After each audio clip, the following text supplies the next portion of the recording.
Clôture dans le vert ce soir pour le CAC 40. L'indice parisien gagne 0,19% à 6563 points. La prudence qui reste de mise sur le marché parisien avant la décision de politique monétaire de la BCE demain, mais aussi avant la publication du chiffre de l'inflation aux États-Unis pour le mois de mai. En ce qui concerne la réunion et donc la décision de politique monétaire de la BCE, on se souvient que celle-ci avait déclaré il y a 3 mois prévoir une nette augmentation du rythme des achats d'actifs au titre du PEP sur le trimestre. À voir donc si cette politique sera maintenue demain. En ce qui concerne l'inflation, celle-ci est pour le moment attendue à 4,7% sur un an au mois de mai, ce qui alimente les discussions en vue du calendrier de réduction d'achat d'actifs de la Réserve fédérale. Il n'empêche que pour le moment, le rendement obligataire à 10 ans aux États-Unis continue à reculer pour tomber à 1,50% ce soir, un niveau qui laisse penser que les investisseurs restent confiants dans le discours de la Fed qui estime que les poussées d'inflation ne seront que transitoires. Mais les investisseurs ont tout de même pris connaissance de plusieurs statistiques aujourd'hui, à commencer par les prix à la consommation, mais aussi à la production en Chine. Les prix à la consommation qui progressent de 1,3% au mois de mai en rythme annuel, un chiffre moins élevé que prévu, mais qui témoigne de la 3e hausse consécutive des prix dans le pays. La surprise vient en revanche des prix à la production qui bondissent de 9% sur un an, rythme le plus rapide depuis 2008, une progression en lien avec la hausse du coût de plusieurs matières premières dans le pays. Et en Allemagne, les exportations ont légèrement progressé au mois d'avril, tiré notamment par la progression des échanges avec les États-Unis. Les exportations vers les États-Unis ayant bondi de 60% sur le mois. Au global, les exportations qui ressortent en hausse de 0,3% sur un mois, tandis que les importations diminuent de leur côté de 1,7% donc au mois d'avril. On note que cette évolution fait passer l'excédent commercial en Allemagne de 14 milliards d'euros en mars à 15,9 milliards d'euros au mois d'avril.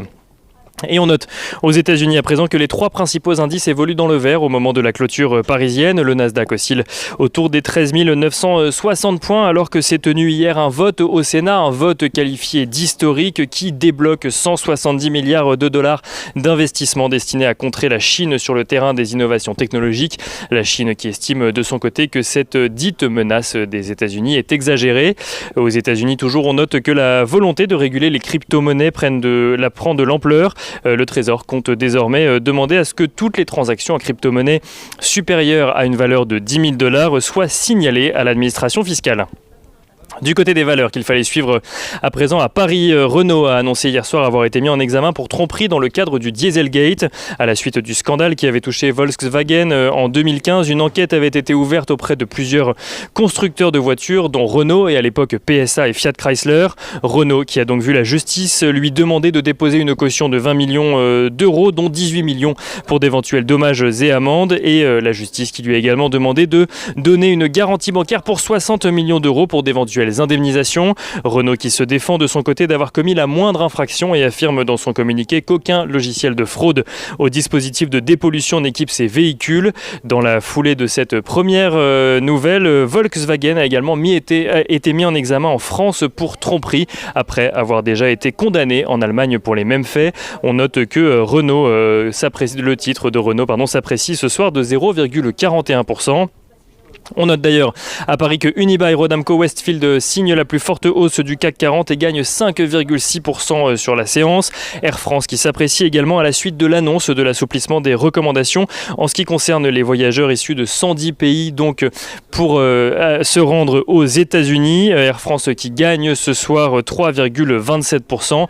Et on finit avec l'agenda de la journée de demain. Demain, les investisseurs suivront donc, on l'a déjà dit, la décision de politique monétaire de la BCE, mais aussi l'inflation aux États-Unis pour le mois de mai. Et en France, ils pourront suivre également la production industrielle pour le mois d'avril.